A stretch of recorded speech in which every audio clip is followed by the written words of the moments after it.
Welcome to this recording of The Eternal Romance. This inspiring discourse was originally delivered by Paramahansa Yogananda at the Self-Realization Fellowship Temple in Hollywood, California on January 10, 1943. We are honored to share his divine insights and timeless wisdom with you today. Whenever I pray, I find God with me. Sometimes he tells me things that are astonishing. All the complexities of existence are gone. In the simplicity of just pure knowing, I find his presence. Thoughts are rivers flowing from the reservoir of spirit. To connect your life with spirit is the most important duty. God listens to the language of your heart, language that comes from the very depths of your being. People think God doesn't respond to their prayers because they don't understand that he sometimes answers differently from what they expect or ask for. He will not always answer according to their wishes until they have fulfilled his desire for their perfection. Once I was riding in a car and God showed me the future, when all the present occupants of the houses we were passing were gone. They had been so certain of this life. God said, "I didn't create this world just for people to indulge in human emotions. I created temptations to see if my children would instead be tempted to seek me, their creator." That experience was so satisfying. I saw that all the responsibility belongs to God. He knows that he got us into this trouble. We think God is invisible. When we see a watch, we know it was made by someone, somewhere. Now, the little watch of this universe, with sun, moon, stars, the earth, and so on, how was it made and by whom? You just chew your food, but some intelligence in the body converts it into all the elements the body needs.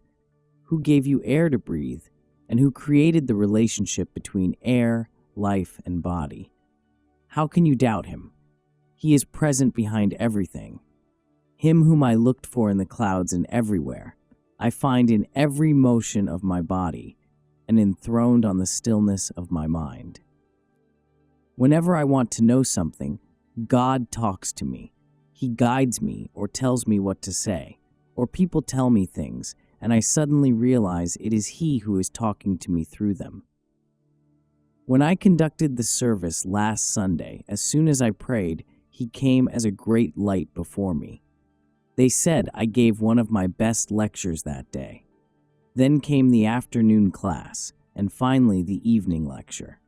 Everyone thought I would be tired and would leave then. But we sat down and meditated until 1 a.m. I was as fresh and wide awake as if I had just had a good sleep. For about 15 days now, I have had very little sleep. His light sustains me. God stands at the door of your consciousness. These are some of the experiences I am having. They are real, and they begin to multiply when you know God is with you.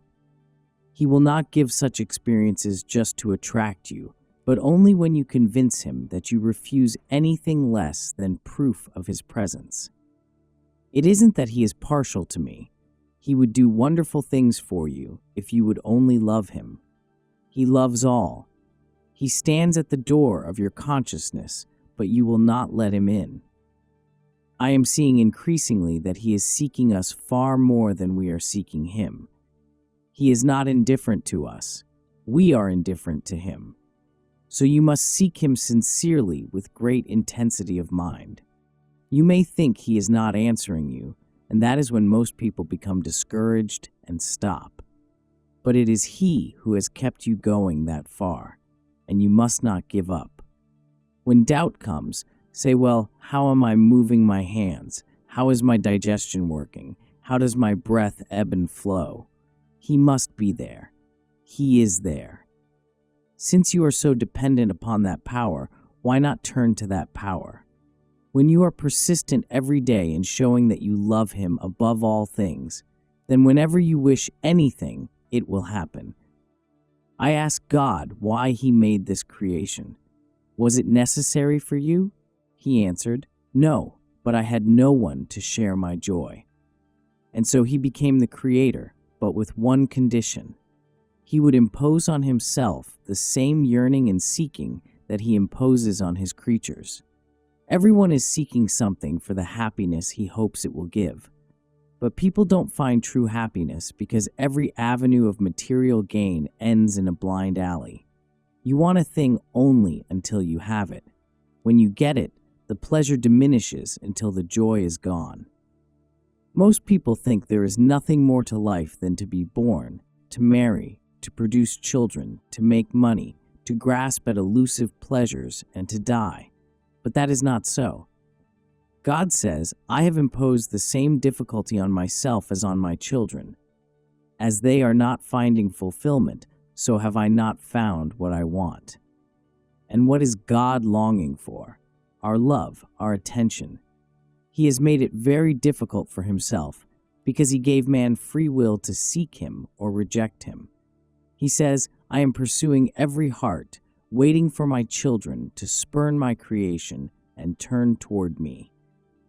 What a grand thought to realize that he has imposed on himself the same exile that he has imposed on us, that God is seeking something too, our love. When we talk of God, many people think of a venerable being sitting on a throne in the remoteness of heaven. They reason, how can I feel love for this unknown God? Let us eat, drink, and be merry now. But behind every rosebush of pleasure is a rattlesnake of unhappiness. There is no permanent pleasure in the world. Your body may be beautiful, but suddenly disease comes and nothing can heal it. You may be very wealthy, but then the stock market crashes and you lose everything.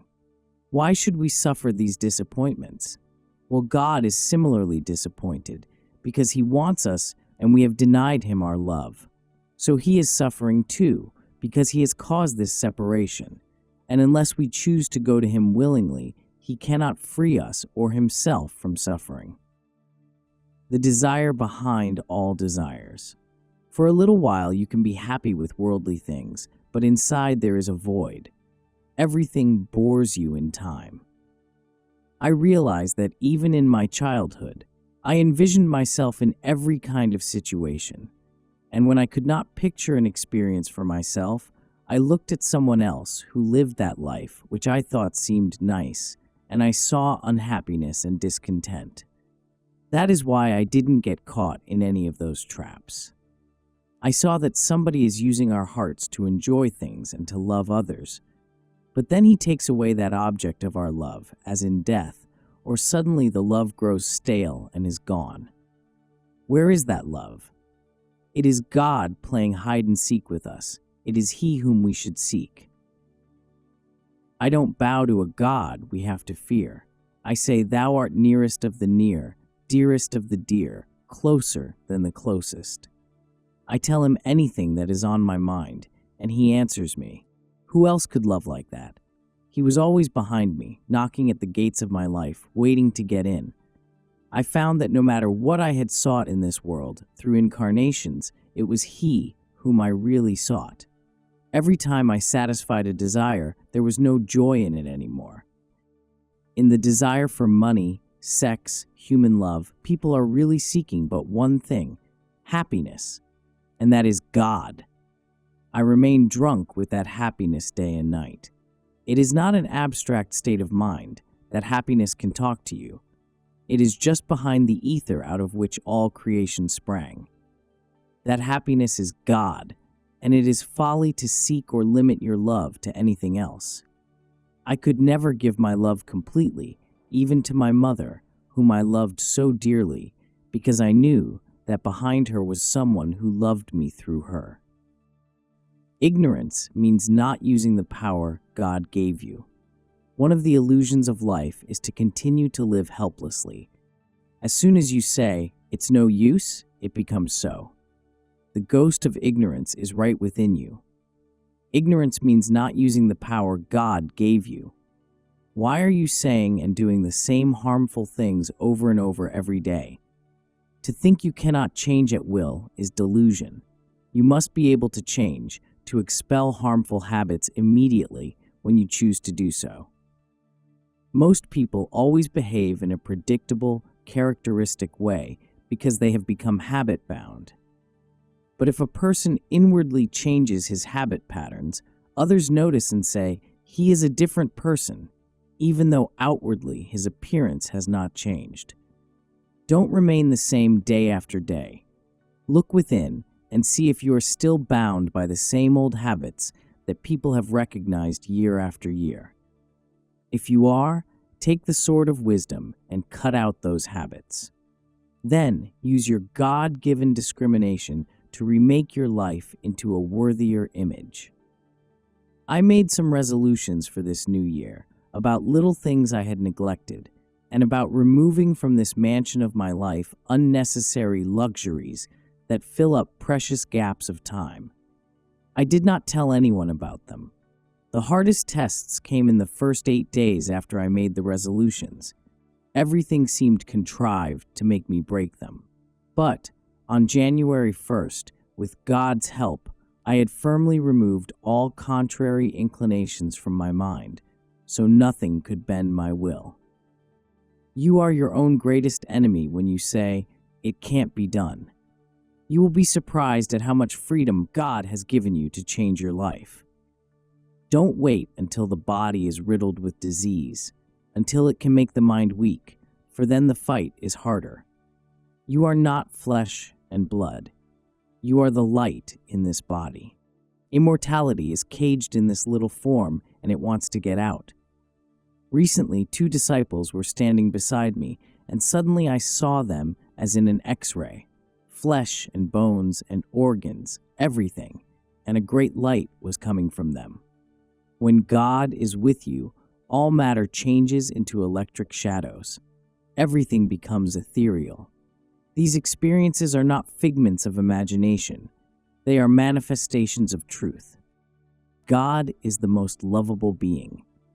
Never think that God does not answer your prayers. Every word you have whispered to him, he has written in his heart, and someday he will answer you. If you keep watching for him and the many ways in which he does respond, you will know that in fact, he answers you all the time. If you are very eager, he will answer in greater ways. Only by persistence can he be persuaded to come. Everything that you want is in him. To seek anything else is a great mistake. I am not wasting a minute of my time. I have cut out everything that diverts me from him. Such happiness I could never find anywhere else. I am living in that state of God consciousness, and where I am, I want you to come. I want to reciprocate the love of those whose love I have received by taking them with me into the love of my Father. Once, when I was very young, my family tried to persuade me to marry. I saw the prospective bride, and I thought she had the most beautiful face I had ever seen. I heard God say, "Why don't you marry?" But I said to him, "Are you not more wonderful? I do not want that face. I want you who are behind that face." Years later, I saw how her beauty had faded with age, but my joy in God had increased 1,000-fold. Marriage is for those who do not feel inwardly the renunciant's conviction that God alone is sufficient. But those who are married are not barred from finding God. The purpose of the divine friendship of marriage is to help each other toward that end. In fact, no marriage can be completely successful without God's love. It takes unconditional love to make the marital relationship harmonious. What a Hades husbands and wives make of their lives without that love and without trust in each other. Couples in even the closest relationships are very secretive and keep things to themselves. In the beginning, they share everything, but when they start to have differences and quarrels, they withdraw and put up a wall around themselves. Where has their love gone? 2 young people say they will die if they cannot be together. But if suddenly one of them became old and gray, where would that love be? The point is, your first goal must be to know God. When you have found him, when your heart is in tune with him, then whatever he tells you to do is all right. But if you entangle yourself without first finding God, you have chosen the path of error. You are alone on this earth, and nobody will pay for your mistakes but yourself. So why should you follow the mistakes of others? You must live your life as you know you should live it. Don't keep feeding your bad habits with fresh actions that strengthen them. The weak man says, "I smoke, and now I can't quit." Well, before he smoked, he never felt the need. Be free. When God's boundless joy and soothing light come, nothing else matters. Then outer experiences also will testify that what you see inside is true.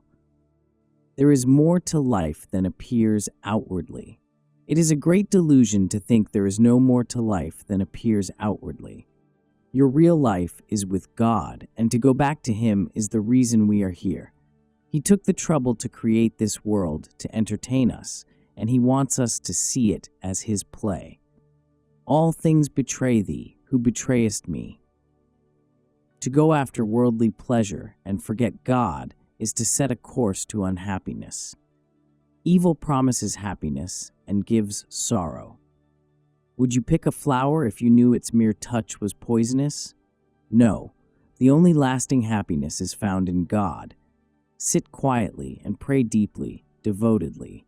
Talk to Him. Don't be afraid of Him. There is no other way to know Him than by meditation. You must never miss it. At the end of the day, you are tired and want to lie down and sleep, but instead sit up and meditate intensely. You will see how it changes your life.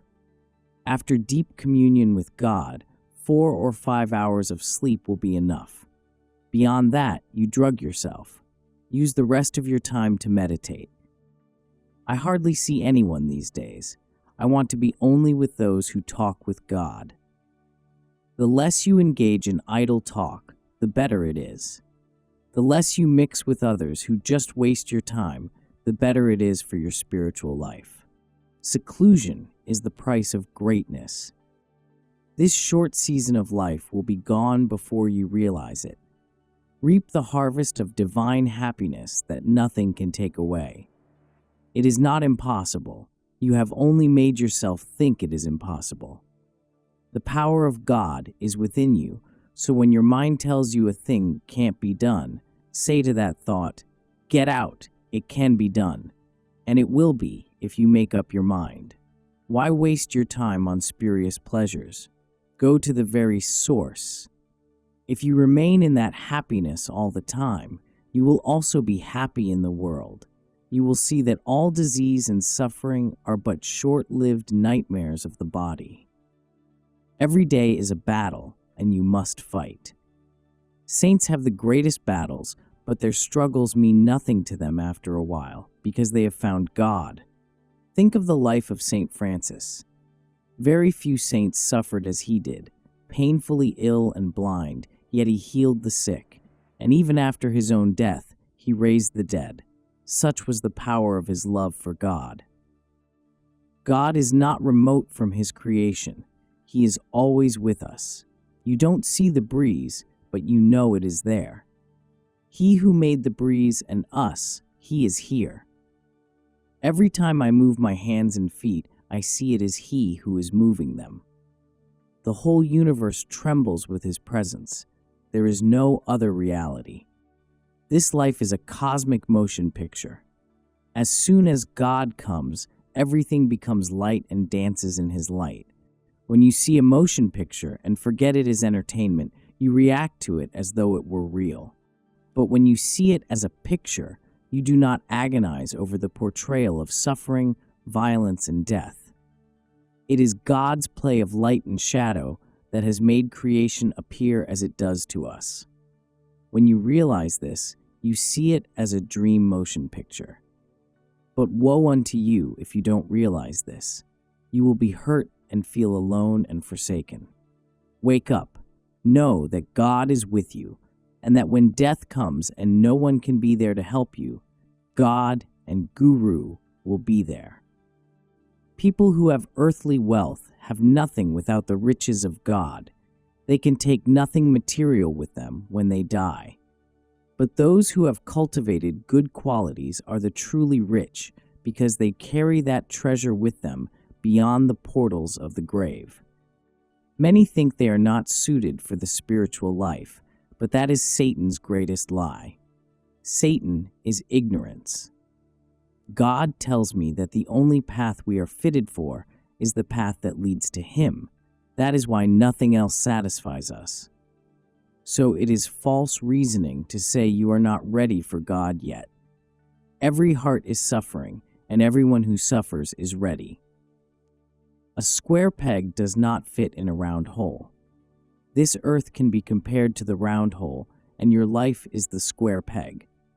Someday you will see that the square hole into which you fit is God. You are deluded into thinking that you belong to your family and your country.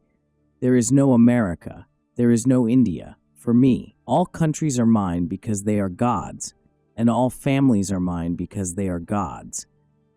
I have never allowed anyone or anything to monopolize me. I have said to God, "My love I shall give to no one but you. I shall not give it to those who would limit it with selfish attachment merely because they ask for it, nor shall I give it to any creature or to anything. I will run away from all that would imprison my love and will save it for you alone. By giving my love to God alone, I have given it to all." Don't be discouraged. Turn to God. How could there be any greater promise than what He told me? Every whisper you utter to me, I will answer. I would never have thought that, with all of the organizational responsibilities I have taken on, I could inwardly remain in such joy of God. It is because I never forgot one thing, my meditation. My only desire was to be with God, so I was always asking Him, "When are you going to release me from so much work?" Now, work or no work, it doesn't matter. By His grace, I am enjoying the greatest inner freedom and bliss. Cut off the tentacles of habits and kill the octopus mind that says it can't be done. Get rid of your bad habits. Change yourself every day.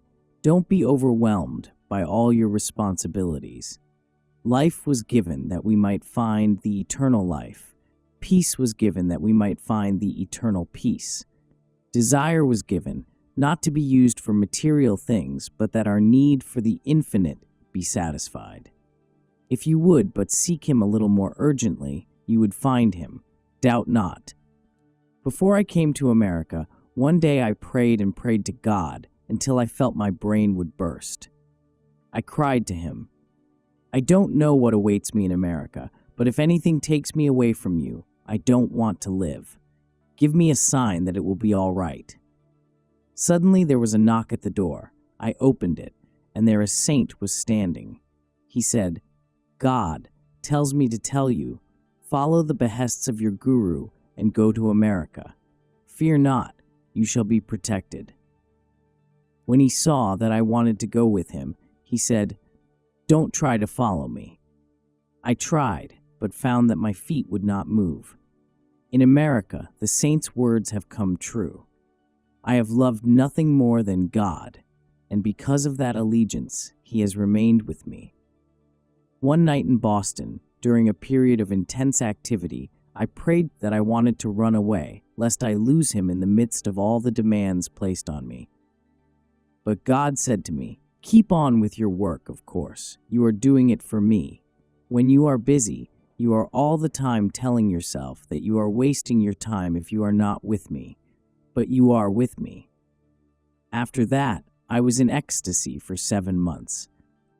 A terrible pain comes when you feel He is gone, far worse than the anguish of a millionaire who suddenly finds he has lost every cent he had. The romance with God is eternal. These are not just sermons that I'm giving you, but the truth that will free you. So I want you to remember, at night pray continuously in the cave of silence. Never go to sleep without meditating. Sleep you can have any time, but not God. Whenever people leave you alone, in the little gaps of time between duties, sit quietly and pray to Him. Reveal thyself. You are here. You can't fool me. You are within me and all around me. I love you alone. He will come to you in clouds, in light, in faces, in all kinds of ways. God talks to his devotees through intuitive feeling, through friends, through light writing, and through a voice heard within. Last night as I meditated, heaven opened up to me. Everything I see in his light comes true. Then you know he was just hiding from you. The greatest romance you can have is the romance with God. Human love goes away in a little while, but your romance with God is eternal. Not one day must pass without seeing him. That is why I wrote, "Through endless incarnations I called out thy name, searching by the streamlets of all my silvery dreams." I always tell him that he is to blame for sending me out, but at last I realized that all life's illusions were to make me appreciate him more, to excite me to seek him. It was always he, the father behind all fathers, the mother behind all mothers, the lover behind all lovers, that I sought through incarnations. He is the lover, and our souls are the beloved, and when the soul meets the greatest lover of the universe, then the eternal romance begins. The love that you have been seeking for incarnations through all human loves is at last yours. You will never want anything else. Thank you for listening to this recording of The Eternal Romance by Paramahansa Yogananda. May this divine wisdom awaken in you the realization that the greatest love you seek is the eternal romance with God. Through devotion, meditation, and surrender to the divine, may you experience the boundless joy and love that transcend all worldly attachments. Peace. Amen.